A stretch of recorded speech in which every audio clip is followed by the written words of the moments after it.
Hello बच्चों, आप सभी का स्वागत है एसएस कोचिंग क्लासेस में। मैं राम सिंह। आज हम लोग पढ़ने वाले हैं कक्षा 10 का बहुत ही इंपॉर्टेंट टॉपिक, हालांकि कक्षा 12 में भी है। पहला चैप्टर जिसका नाम है प्रकाश, और ये कक्षा 10 की जो साइंस की किताब है उसका ये फिजिक्स पोर्शन आता है, यानी भौतिक विज्ञान वाला भाग है। और उसका पहला पार्ट है जिसका नाम है, भौतिक विज्ञान का पहला पार्ट है जिसका नाम है प्रकाश का परावर्तन तथा अपवर्तन। यानी प्रकाश का परावर्तन तथा अपवर्तन हमें पढ़ना है। तो सबसे पहले बात हम यहाँ पर ये समझ लेते हैं कि आखिर प्रकाश क्या होता है। तो बेटा क्या है, प्रकाश एक प्रकार की ऊर्जा है। प्रकाश क्या है, एक प्रकार की ऊर्जा है, और जिसकी सहायता से हम क्या करते हैं, वस्तुओं को देख पाते हैं। यदि प्रकाश ना हो तो शायद हम किसी वस्तु को देख नहीं पाएंगे। तो प्रकाश बेटा क्या है, एक प्रकार की ऊर्जा है जिसकी सहायता से हम किसी वस्तु को देख पा रहे हैं। तो किस कदर से देखते हैं, किस तरीके से हम देख पा रहे हैं वस्तुओं को। तो सबसे पहले हमारा जो सोर्स है, जहां से लाइट आ रही है, तो सबसे पहले वो लाइट आती है। और मान लीजिए सपोज करिए मुझे इस मार्कर को देखना है। सपोज करिए मार्कर यहाँ पर है, ये मार्कर यहाँ पे खड़ा हुआ है, यहाँ पे सनलाइट है, और आप इस मार्कर को देखना चाहते हैं, और आपकी आंख यहाँ पर है, आपकी आंख यहाँ पर है। तो यहाँ से जब सूरज से, मान लीजिए यहाँ पर हमारा कोई एक सोर्स है, सोर्स कुछ भी हो सकता है, तो यहाँ पे सोर्स से क्या निकलेगी, प्रकाश की किरण निकलेगी इस तरीके से। तो ये प्रकाश की किरण यहाँ पड़ने के बाद इससे क्या होगी, टकराएगी, और टकराने के बाद ये प्रकाश की किरण हमारी आंख का एक बिंदु होता है। हमारी आंख में के अंदर क्या होता है, एक बिंदु होता है जिसका नाम क्या है, रेटिना। और इस वस्तु का जो प्रतिबिंब है वो कहाँ बनेगा, हमारी आंख पर बनेगा। यानी अगर लाइट ना हो तो हम ये कह सकते सीधा सीधा सा कि हम किसी वस्तु को देख नहीं पाते। अगर लाइट हो भी, और चूंकि प्रकाश के परावर्तन यहाँ पर देखिए क्या हो रहा है, एक तरीके से लाइट पड़ रही है, और लाइट पड़ने के बाद क्या हो रही है, परावर्तित हो जा रही है। तो इसी घटना को क्या कहते हैं, प्रकाश का परावर्तन कहते हैं। तो अगर प्रकाश का परावर्तन ना हो, हालांकि हम इसके बारे में डिटेल में पढ़ेंगे, तो अगर प्रकाश का परावर्तन ना हो तो शायद हम किसी भी वस्तु को देख पाते, शायद, यानी नामुमकिन था, हम किसी भी वस्तु को देख नहीं पाते। क्या इतनी बात समझ में आ गई? अब यहां पर देखिए, सबसे पहले हम बात कर रहे हैं कि प्रकाश की। तो प्रकाश बेटा क्या है, एक प्रकार की ऊर्जा है। तो सबसे पहले प्रकाश क्या है, तो अगर हम बात करेंगे तो प्रकाश क्या है, तो सर जो प्रकाश है वो एक प्रकार की क्या है, ऊर्जा है। और इसी ऊर्जा, प्रकाश का एक प्रकार की ऊर्जा है, और इसी प्रकाश की सहायता से हम क्या करते हैं, किसी वस्तु को देख पा रहे हैं, अन्यथा हम क्या होता है, किसी वस्तु को देख नहीं पाते। एक बात समझ में आई? अब यहाँ पर प्रकाश जो हमें है प्रकृति में बहुत सारे तरीकों से मिलता है। अब यहाँ पर एक बात कही गई है कि प्रकाश के स्रोतों के आधार पर, प्रकाश जहां से हमें मिल रहा है उन स्रोतों के आधार पर प्रकाश दो तरीके का होता है। कितना, यानी सोर्स के आधार पर हम ये कह सकते हैं जो वस्तुएं होती हैं वो हमारी क्या होती है, दीप। दो तरीके की वस्तुएं होती हैं, एक होती है नंबर एक प्रदीप्त वस्तुएं, और एक होती है नंबर दो अदीप्त वस्तुएं। अदीप्त वस्तुएं यानी प्रदीप्त वस्तुएं, और बेटा क्या हो जाएंगी, अदीप्त वस्तुएं। यानी एक हो जाएगा लिमिनस ऑब्जेक्ट हमारे हो जाएंगे, तो दूसरे हमारे क्या हो जाएंगे, नॉन लिमिनस ऑब्जेक्ट हो जाएंगे। तो प्रकाश के स्रोत हमारे क्या हो गए, तो प्रकाश का जो स्रोत है तो वो दो तरीके से, एक तरीके ये कह सकते हैं कि जहां से प्रकाश, हमें जहां से प्रकाश मिल रहा है, तो हो सकता है कि बहुत सारी चीजें ऐसी हैं कि जो स्वयं प्रकाश उत्पन्न करती हैं, वहां से हालांकि मुझे प्रकाश मिल रहा है। और बहुत सारी चीजें ऐसी होती हैं जो स्वयं का प्रकाश नहीं उत्पन्न करती, किसी दूसरे के प्रकाश को ही क्या करते हैं, रिफ्लेक्ट करती हैं, उस तरीके से। अब यहाँ पर देखो, प्रदीप्त वस्तुएं क्या होती हैं, अगर हम प्रकाश के स्रोत की बात करें तो प्रदीप्त वस्तुएं वो वस्तुएं होती हैं जो अपना प्रकाश स्वयं उत्पन्न करती हैं, यानी जो स्वयं प्रकाश उत्पन्न करती हैं। और जो स्वयं प्रकाश नहीं उत्पन्न करती हैं उनको हम लोग क्या कहते हैं, अदीप्त वस्तुएं कहते हैं। अब एग्जाम्पल के तौर पे अगर हमें देखा जाए तो प्रदीप्त वस्तुएं हमारी हो जाएगी बल्ब, मोमबत्ती हो जाएगी, आपकी क्या हो जाएगी, मोमबत्ती हो गई, या आपका बल्ब हो गया, एलईडी हो गई।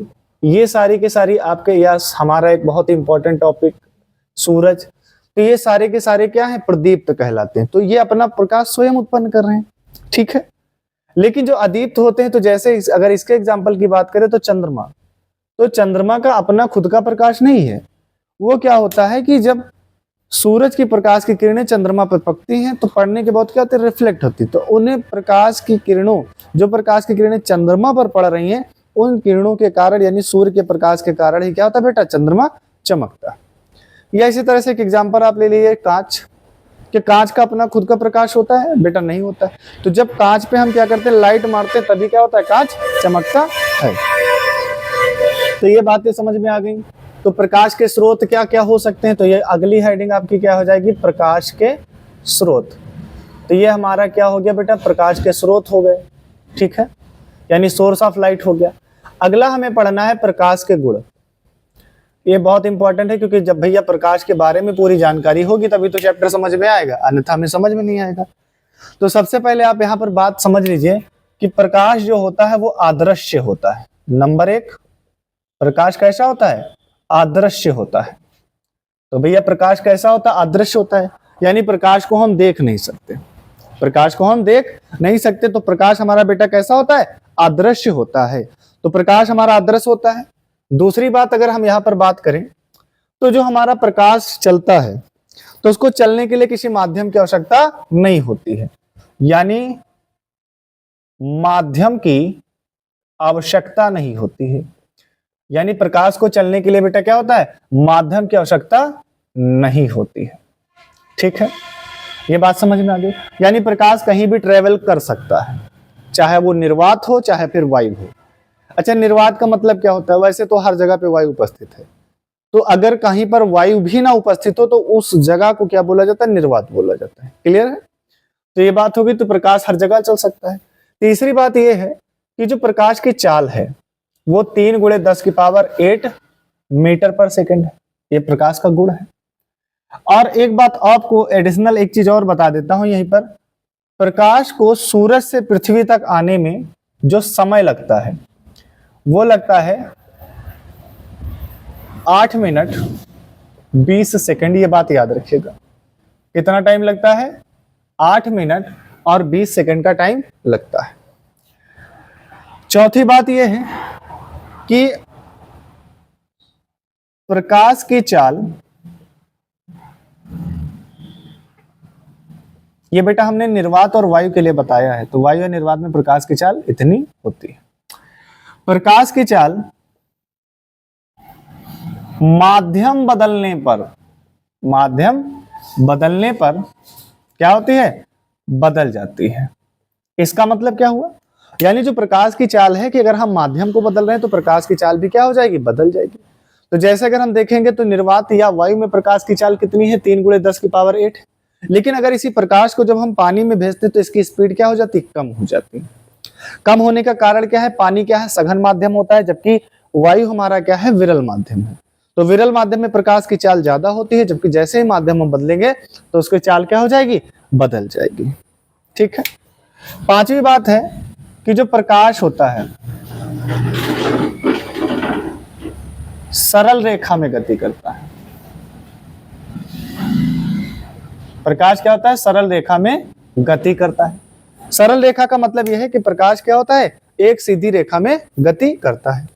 एक बात समझ में, सीधी रेखा का, सरल रेखा का मतलब है एक स्ट्रेट लाइन में इस तरीके से एक सीधी रेखा में गमन करता है, ठीक है। ये तो शुरुआत की बात हो गई। लेकिन अगर इसके बाद एक और हम बात करें, जब हाइगेंस आए तो उन्होंने बताया कि जो प्रकाश होता है, प्रकाश तरंग के रूप में भी चलता है, तरंग के रूप में भी गति करता है। तरंग के रूप में गति करने का मतलब जैसे हमारी वेव्स होती है इस तरीके से, और सरल रेखा में गति करने का मतलब है एक सीधी रेखा में गति करना। ये बात हो गई। सातवीं बात है कि प्रकाश में कुछ बहुत इंपॉर्टेंट घटनाएं होती हैं, जैसे प्रकाश का परावर्तन हो गया, अपवर्तन हो गया, वर्ण विक्षेपण हो गया। देखा होगा इंद्रधनुष में 7 रंग दिखते हैं इसी वर्ण विक्षेपण के कारण। प्रिज्म में 7 रंग अलग अलग हो जाते श्वेत प्रकाश में, तो वर्ण विक्षेपण के कारण। और विवर्तन होता है बेटा, क्या होता है, विवर्तन आदि। यानी ये बहुत सारी जो घटनाएं होती हैं वो किसमें होती हैं, प्रकाश के कारण होती हैं, ठीक है। तो यहाँ पर ये हमने कुछ गुण आपको बता दिए, किसके बेटा? प्रकाश के। क्या है? और बाकी कुछ गुण हैं जो आप उसको बुक से पढ़िएगा, तो जितना ज्यादा आप बुक से पढ़ेंगे उतना ज्यादा अच्छा रहेगा। ठीक है, अब अगर हम बात करें तो यहाँ पर आप इसको जल्दी से नोट कर लीजिए, फिर हम आगे टॉपिक पे चलते हैं। बाकी इसके जो और भी गुण हैं उनको आप देख लीजिएगा, जैसे कि प्रकाश जो होता है, क्या और क्या उदाहरण हो सकता है इसका? चलो इसको नोट करो, फिर आगे देखते हैं। सबसे इंपॉर्टेंट टॉपिक है। अब पहला सवाल तो यही है कि प्रकाश का परावर्तन अगर ना हो तो क्या होगा? तो बेटा अगर प्रकाश का परावर्तन ना हो तो जैसे हमारे और आपके बीच में एक क्लास चल रही है, आप हमें देख पा रहे हैं, हम आपको देख पा रहे हैं, तो हम एक दूसरे को नहीं देख पाएंगे अगर ये प्रकाश का परावर्तन ना हो तो। या हम आसमान को देख रहे हैं, तो आसमान हम क्यों देख पा रहे हैं? क्योंकि प्रकाश के परावर्तन की घटना हो रही। आपके पास में बहुत सारे बच्चे बैठे हुए हैं, तो क्यों आप इन एक बच्चा दूसरे बच्चे को क्यों देख पा रहा है? क्योंकि प्रकाश का परावर्तन हो रहा है। आप कभी अंधेरे कमरे में गए होंगे, तो अंधेरे कमरे में चाहे 10 व्यक्ति बैठे हों, चाहे कोई बैठा हो, वो आपको दिखाई नहीं देता है। इसका कारण क्या है? क्योंकि वहां पर प्रकाश नहीं है। अगर प्रकाश नहीं है तो मतलब वहां पर प्रकाश के परावर्तन की घटना नहीं होगी, और जब प्रकाश के परावर्तन की घटना नहीं होगी तो आप क्या होगा? किसी चीज को देख नहीं पाएंगे। तो आइए समझते हैं कि प्रकाश का परावर्तन होता क्या है। तो मान लीजिए हमारे पास एक कोई चिकना पॉलिशदार, ये बेटा हमारे पास क्या है? कोई चिकना पॉलिशदार सतह है। ये देखिए इस तरीके से क्या है? चिकनी पॉलिशदार सतह है। इसको हम लोग बोलते हैं परावर्तक तल। नाम ध्यान दीजिएगा, क्या नाम है इसको? परावर्तक तल। इंग्लिश में बोलेंगे रिफ्लेक्टिंग सरफेस या रिफ्लेक्टिंग प्लेन, जो भी आपको बोलना हो। ये हमारा फिलहाल क्या है? परावर्तन तल है। अब सपोज करिए यहां से कोई एक प्रकाश की किरण इस तरीके से आ रही है, तो प्रकाश की किरण इस तरीके से आई, तो जो ये प्रकाश की किरण आती है, इस प्रकाश की किरण को बोला जाता है आपतित किरण। आपतित किरण बोला जाता है। तो ये प्रकाश की किरण कौन सी हो जाएगी? आपतित किरण। और प्रकाश की किरण ध्यान से देखिए, जिस बिंदु पर गिरती है, हेलो ध्यान से देखिए, जिस बिंदु पर गिरती है, इस बिंदु को बोला जाता है आपतन बिंदु। तो जिस बिंदु पर गिर रही है उसे क्या बोला जाएगा? आपतन बिंदु बोला जाएगा। और इस आपतन बिंदु पर, यहां पर जहां पर प्रकाश गिरता है, वहां पर हम क्या डालते हैं बेटा? एक लंब डालते हैं। ये हमने क्या किया? एक लंब डाला। और इसको क्या बोलेंगे? ये हमारा बेटा कहलाता है, इसको n से रिप्रेजेंट कर देते हैं, ये हमारा कहलाता है अभिलंब। ये हमारा क्या हो गया? अभिलंब हो गया। अब यहां पर ये प्रकाश की किरण बेटा क्या हो जाएगी? रिफ्लेक्ट कर जाएगी। तो परावर्तित हो रही है। परावर्तित का मतलब आप बॉल को फेंका, दीवार पे पड़ा, बॉल को आपने ऐसे फेंका, दीवार से टकराया, टकरा के वापस आ गया, यानी जिस माध्यम से गया था उसी माध्यम में वापस आ गया। इसी तरीके से जब प्रकाश किसी चिकनी सतह पे पड़ता है तो वो जिस माध्यम से आया है उसी माध्यम में वापस चला गया। तो इसी घटना को क्या बोला जाता है? प्रकाश का परावर्तन बोला जाता है। आने वाली किरण को आपतित किरण बोला जाता है, ये बात याद रखना। टकरा करके जाने वाली किरण को बोला जाता है परावर्तित किरण। तो ये कौन सी किरण हो जाएगी? परावर्तित किरण है ये। तो ये कौन सी किरण है? परावर्तित किरण। अब यहां पर ध्यान से देखिए, अभिलंब के साथ आपतित किरण एक कोण बना रही है, एक झुकाव है। देखिए दो भुजाएं हैं, दो भुजाओं के बीच का झुकाव ही कोण कहलाता। तो यहां पर ये झुकाव जो है, इस झुकाव को क्या बोलता है? एक कोण। और इसको बेटा लिखा जाता आई से, और यहां पर भी एक कोण बन रहा है, इसको लिखा जाता आर से। तो आपतित किरण, हमेशा याद रखना, आपतित किरण और अभिलंब के बीच में जो कोण बनता है उसे बोला जाता है आपतन कोण। क्या बोला जाता है? आपतन कोण। और परावर्तित किरण और अभिलंब के बीच में जो कोण बनता है उसे बोला जाता है परावर्तन कोण। क्या बोला जाता है? परावर्तन कोण बोला जाता है। तो आने वाली किरण आपतित किरण, टकरा के जाने वाली परावर्तित किरण। जिस प्लेन पे ये गिर रही है, मान लीजिए प्रकाश हमारी सतह पर गिर रहा है, तो मैं क्या हो जाऊंगा? परावर्तक तल हो जाऊंगा। ठीक है, ठीक है। तो यहाँ पर परावर्तन की घटना क्या हो जाएगी? तो परावर्तन की घटना क्या होगी बेटा, ध्यान से सुनना। जब प्रकाश किसी समतल चिकनी सतह पर गिरता है तो वो टकराने के बाद क्या होता है, जिस माध्यम से आया है उसी माध्यम में वापस चला जाता है। इसी घटना को हम लोग क्या कहते हैं, प्रकाश का परावर्तन कहते हैं। ठीक है, अब आगे हम लोग देखेंगे परावर्तन के नियम, या पहले देख लेते हैं परावर्तन के प्रकार। देखो, तो परावर्तन दो प्रकार का होता है। एक होता है नियमित परावर्तन। क्या होता है? नियमित परावर्तन। और जो दूसरा होता है वो होता है अनियमित परावर्तन। Regular reflection and irregular reflection. कैसे होगा, कैसे पता चलेगा? तो मान लीजिए कि सतह है और इस सतह पर आने वाला प्रकाश एक निश्चित, यहां पे ध्यान से देखिए, अगर इन सब में मैं अगर लंब इस तरह से लंब डालूं सब में इस तरीके से, तो ये प्रकाश की किरणें देखो एक निश्चित दिशा से आ रही हैं और एक निश्चित दिशा में ही जा रही हैं। तो ऐसा जो परावर्तन होता है उसे क्या बोलते हैं? नियमित परावर्तन कहते हैं। ठीक है, नियमित मतलब एक नियमित रूप से परावर्तन हो रहा है, यानी परावर्तन के नियमों का ये पालन कर रही है, यानी जितना कोण बना के आ रही है उतना ही कोण बना के लंब के साथ क्या हो रही है, वापस जा रही है। लेकिन अनियमित परावर्तन का मतलब क्या होता है कि अगर मान लीजिए अनियमित परावर्तन, जब कोई हमारे पास क्या हो, खुरदरी सतह हो। खुरदरी का मतलब इस तरह से रफ, ये समतल पे होगा तो नियमित हो रहा है, खुरदरी पे होगा तो अनियमित होगा। तो यहाँ पर देखिए इस तरीके से कोई प्रकाश की किरण आ रही है और इस तरह से चली गई। तो अगर हम यहाँ पर अभिलंब डालें, यहाँ पर अगर मैं अभी अभिलंब डालूं, यहाँ पे अभिलंब डाला तो देखिए ये वाला कोण ये वाले कोण में अंतर हो गया। यहाँ पर मैंने क्या किया, फिर मैंने एक लंब यहाँ पे सपोज करो ऐसा डाला और ये प्रकाश की किरण ऐसे चली गई। ये देखो चिकनी सतह पे पड़ रही है तो ये इस तरीके से आ गई। या मैं क्या कर रहा हूं कि अब मान लीजिए सपोज करिए प्रकाश की किरण ऐसे आई और ऐसे टकरा के वापस चली गई, है ना, ऐसे वापस चली गई। तो यहां पर जो परावर्तन हो रहा है वो कैसा है, इर्रेगुलर है, अनियमित है। तो जब किसी खुरदरी सतह से परावर्तन होता है तो कैसा होता है, अनियमित होता है, इर्रेगुलर होता है। लेकिन जब किसी समतल सतह से परावर्तन होता है वो कैसा होता है, अनियमित होता है। तो इस तरीके से परावर्तन दो प्रकार का हो जाता है। ठीक है, अब इसके बाद हम लोग जो पढ़ेंगे वो पढ़ेंगे परावर्तन के नियम। परावर्तन के नियम, तो इसके परावर्तन के दो ही नियम हैं। कितने नियम हैं? दो नियम हैं। तो पहला नियम क्या कहता है, पहले समझिएगा। आपतित किरण, परावर्तित किरण, आपतन बिंदु पर खींचा गया अभिलंब, तीनों एक ही समतल में होते हैं या तीनों एक ही तल में होते हैं, है ना। ये पहला नियम क्या बता रहा, पहला नियम ये कहता है कि आपतित किरण, परावर्तित किरण तथा आपतन बिंदु पर खींचा गया अभिलंब क्या होते हैं, तीनों एक ही तल में होते हैं। ये बात बताई गई, पहला नियम। आपतित किरण, परावर्तित किरण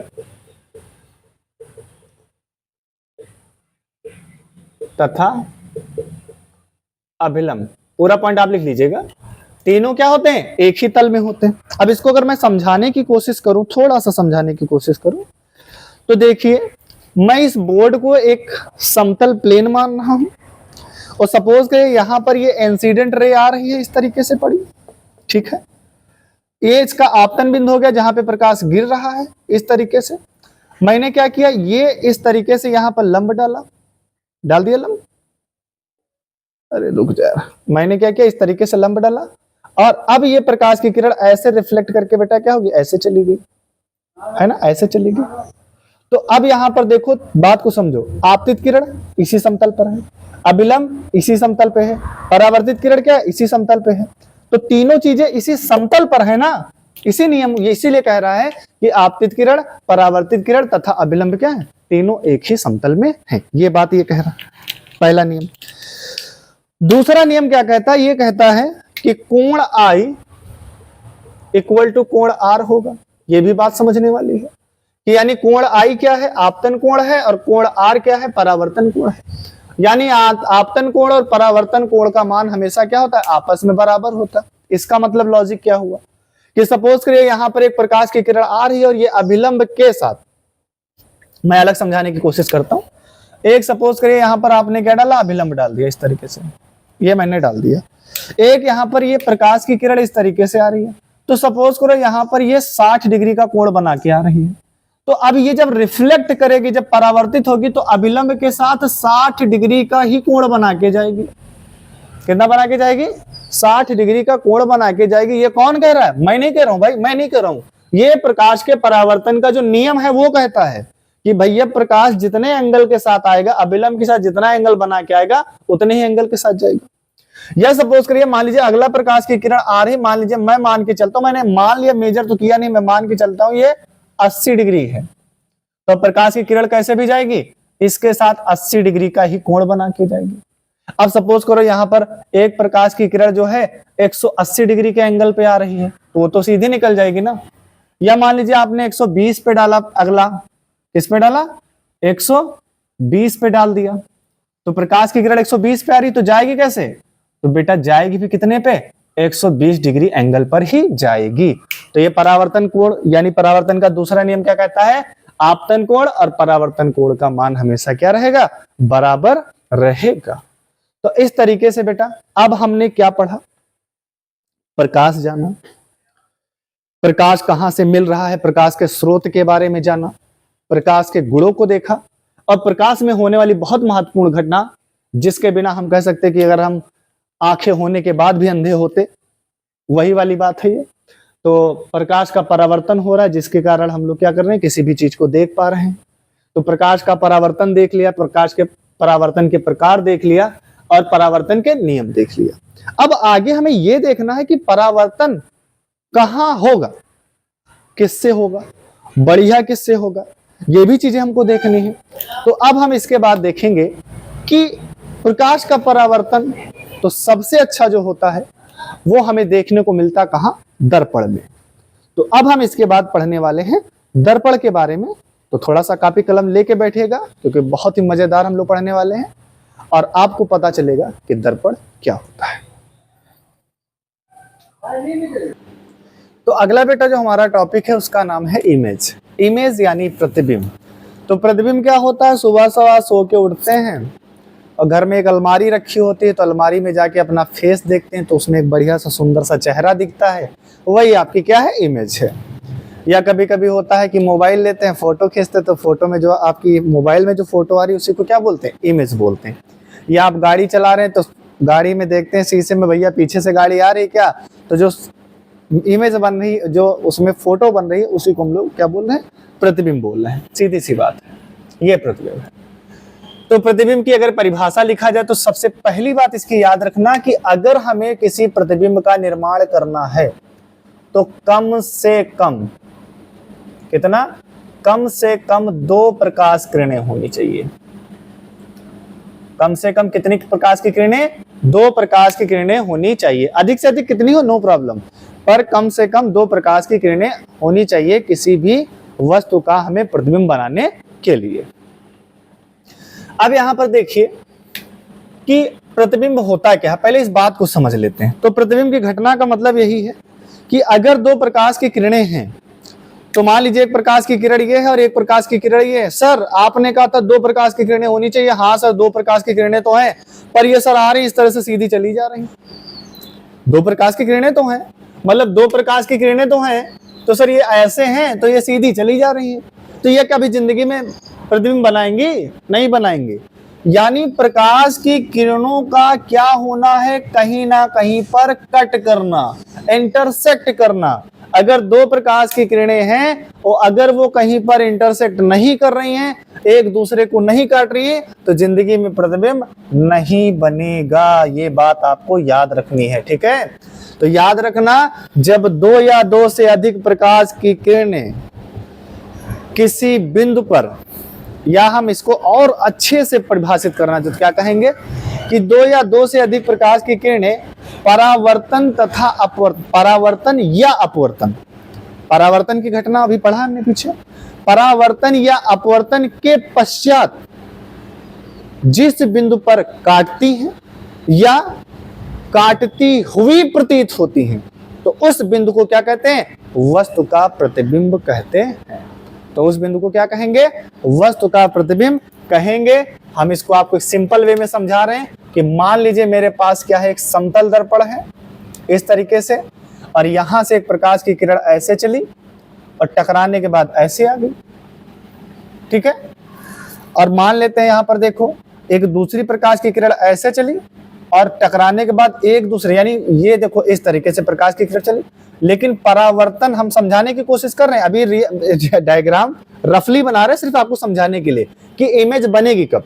तो प्रकाश की किरण यहां से टकरा के ये यहां पर परावर्तित हुई, यहां से टकरा के यहां पर परिवर्तित हुई, तो एक दूसरे को जहां पर कट कर रही है यहीं पर इसकी क्या बनेगी? इमेज बनेगी। तो वस्तु का प्रतिबिंब कहां पर बनेगा? यहां पर बनेगा। लेकिन कभी कभी ऐसा होता है कि मान लीजिए अब यहां से एक समतल दर्पण की कहानी यही है, समतल दर्पण की कहानी यही है कि मान लीजिए सपोज करें यहां से प्रकाश की किरण ऐसे चली और चलने के बाद ऐसे वापस चली गई, तो एक घटना हो गई, तो परावर्तित हुआ। अब दूसरी प्रकाश की किरण सपोज करो ऐसे चली और वो इस तरीके से परावर्तित हो गई। अब यहाँ पर परावर्तन के बाद देखें तो प्रकाश की किरणें कभी एक दूसरे को आगे तो काटेंगी नहीं, तो नहीं काटेंगी ना, लेकिन हम आभास तो कर सकते हैं कि प्रकाश की किरणें एक दूसरे को यहाँ पर काट रही होंगी। अगर इन किरणों को हम पीछे मिलाएंगे, हालांकि इन प्रकाश की किरणों को अगर हम बेटा पीछे मिलाएंगे तो ये प्रकाश की किरणें एक दूसरे को यहाँ पर काटेंगी। तो ये प्रकाश की किरणें क्या वास्तव में काट रही हैं? नहीं, वास्तव में तो इधर जा रही थी सर, लेकिन इनका क्या हो रहा है? आभास हो रहा है। क्या हो रहा है? आभास हो रहा है। तो जब इन प्रकाश किरणें को, ये प्रकाश की किरणें आगे वास्तव में तो मिलेंगी नहीं, तो ये क्या काट रही है? इसका हमें क्या पता? काटती हुई प्रतीत हो रही, या ऐसा लग रहा है कि इस बिंदु से प्रकाश की किरणें आ रही। ऐसा भी समझ सकते हो, दो उल्टा भी समझ सकते हो कि प्रकाश की किरणें क्या हो रही? एक दूसरे को क्या होती? काटती हुई प्रतीत हो रही कि देखिए सर ऐसे बढ़े हम, और ये प्रकाश की किरण हमको क्या हो? काटती हुई प्रतीत हो रही। लेकिन यहाँ पर प्रकाश की किरणें क्या है? वास्तव में एक दूसरे से मिल रही, यानी वास्तव में एक दूसरे को काट रही। तो इसी आधार पर जो इमेज होती है वो कितने प्रकार की हो गई? 2 प्रकार की हो गई। तो यहां पर हम क्या लिखेंगे? प्रतिबिंब के प्रकार। तो प्रतिबिंब के प्रकार, तो प्रतिबिंब बेटा 2 प्रकार का हो गया। एक तो हो गया वास्तविक प्रतिबिंब, इंग्लिश में बोला था रियल इमेज, और जो दूसरा है वो है आभासी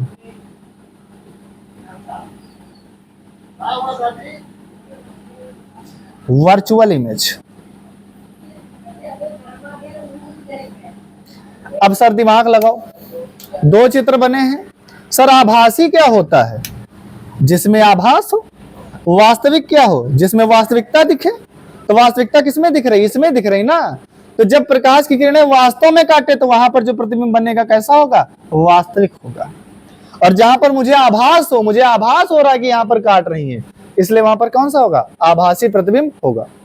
तो क्या मतलब समझे कि जब प्रकाश की 2 या 2 से अधिक प्रकाश की किरणें एक दूसरे को परावर्तन की या अपवर्तन के पश्चात जिस बिंदु पर वास्तव में काटती हैं, तो वहां पर जो प्रतिबिंब बनता है उसको क्या कहते हैं? वास्तविक प्रतिबिंब। ठीक है। और जब 2 या 2 से अधिक प्रकाश की किरणें परावर्तन या अपवर्तन के पश्चात किसी बिंदु पर काटती हुई प्रतीत होती हैं, तो उस बिंदु को क्या कहते हैं? तो वहां पर बना जो प्रतिबिंब होता है वो कैसा होता है? आभासी प्रतिबिंब होता है। अब इन प्रतिबिंब की कुछ प्रॉपर्टी होती हैं, उनको थोड़ा सा समझ लेते हैं। याद रखना ये उतना ही सत्य है कि सूरज में, जैसे सूरज पश्चिम में निकलता है, सॉरी पूरब में निकलता है, गलती हो गई, पश्चिम नहीं पूरब में निकलता है। सूरज क्या होता है? पूरब में निकलता है। वैसे ही जितना सत्य ये है कि सूरज पूरब में निकलता है, वैसे ही इतना सत्य ये है कि जो बेटा वास्तविक प्रतिबिंब होता है वो सदैव कैसा होता है? वास्तविक होता है। नहीं, वास्तविक प्रतिबिंब बेटा कैसा होता है? हमेशा कैसा होगा? उल्टा होता है। कैसा होता है? उल्टा होता है। यानी वास्तविक प्रतिबिंब कैसा होता है? हमेशा उल्टा होता है। कैसा होता है? उल्टा होता है। और आपका जो आभासी प्रतिबिंब होता है वो हमेशा कैसा होता है बेटा? सीधा होता है। ये बात याद रखना, ये बात आप याद रखेंगे। अब याद करने का तरीका भी है। देखो आभासी, सी में आ रहा है ना, याद करने का तुम कुछ भी तरीका अपना सकते हो। आभासी, सी फॉर सीधा। तो आभासी में कैसा होगा? सीधा होगा। और वास्तविक में क्या होता है? उल्टा होता है। तो भैया इस तरीके से याद कर लेंगे क्योंकि कंफ्यूजन बहुत रहती है। तो आभासी कैसा होगा, सीधा होगा। वास्तविक कैसा होगा, हमेशा उल्टा होगा, यानी जो प्रतिबिंब बनेगा वो कैसा होगा, उल्टा होगा। बात समझ में आ रही है? बिल्कुल आ रही है सर, बिल्कुल आ रही है। अब यहां पर मेरी बात ध्यान से सुनना, इस बात को भी समझ लो उल्टा और सीधा की मतलब क्या है।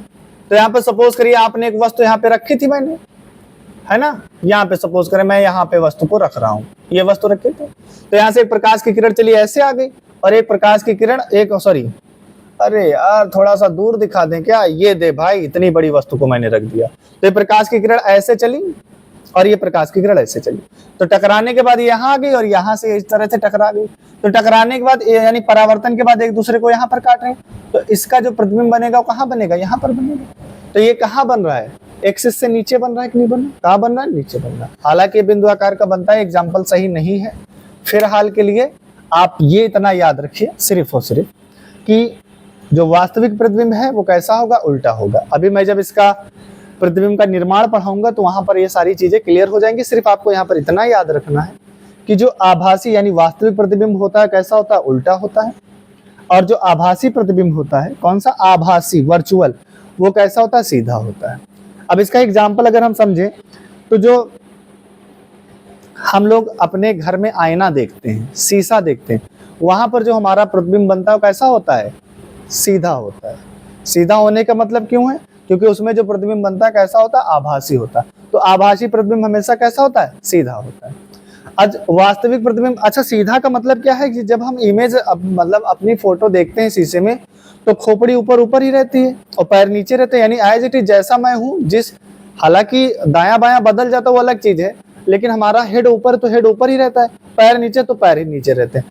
लेकिन जब किसी चीज में वास्तविक प्रतिबिंब बनता है तो वहां पर क्या हो जाएगा, उल्टा हो जाएगा। यानी सोचो कि पैर ऊपर हो जाए और खोपड़ी नीचे हो जाए, मतलब हम किसी चीज के सामने खड़े हो जाएं और उसमें मेरी जो इमेज बने उसमें क्या हो जाए, पैर ऊपर दिखे और हेड हमारा कहाँ दिखे बेटा, नीचे दिखे। तो वहां पर जो प्रतिबिंब बना हो कैसा, उल्टा दिख रहा। इसका मतलब उल्टा होने के कारण वो जो प्रतिबिंब है कैसा है, वो वास्तविक प्रतिबिंब होगा। बात समझ में आ रही है इतनी? तो वास्तविक प्रतिबिंब हमेशा कैसा होगा, उल्टा होगा, और आभासी प्रतिबिंब हमेशा कैसा होगा, सीधा होगा। आप लोगों ने देखा होगा जो वास्तविक प्रतिबिंब है इसको हम पर्दे पर प्राप्त कर सकते हैं। सिनेमा घरों में आपने जो पिक्चर वगैरह चलती है तो देखा होगा, वहां पर जो प्रतिबिंब बनता है वो कैसा होता है, वास्तविक होता है। और वास्तविक है तो कैसा होता है, उल्टा होता है। लेकिन वहां पर जो हमारा एक डिवाइस रखी जाती है तो वो डिवाइस क्या करती है, उसको हमें सीधा करके दिखाती है। इसी तरह से हमारी आंख पर जो इमेज बन रही है वो कैसी होती है, वास्तविक होती है। और जो वास्तविक है तो क्या होगी, उल्टा होगी। लेकिन फिर भी हमारी रेटिना पर तो प्रतिबिंब कैसा बन रहा है, वास्तविक और उल्टा बन रहा है। लेकिन हमारी जो आंख है उसको हमें क्या करती है, सीधा करके हमें दिखाती है। ठीक है, तो इस तरीके से प्रतिबिंब के बारे में जानना जरूरी था। तो इस तरीके से आज की क्लास के लिए बस इतना ही। नेक्स्ट क्लास में हम लोग देखेंगे कि दर्पण क्या होता है, दर्पण के प्रकार क्या होते हैं, और दर्पण में प्रतिबिंब बनने के नियम क्या है, और किस तरीके से हम दर्पण में प्रतिबिंब को बनाते हैं। ठीक है, तो तब तक के लिए नेक्स्ट क्लास से पहले उम्मीद करता हूं कि आप लोग ये क्लास तैयार करके आएंगे, ताकि जब अगली क्लास आप करें आपको कोई दिक्कत ना हो। तब तक के लिए धन्यवाद।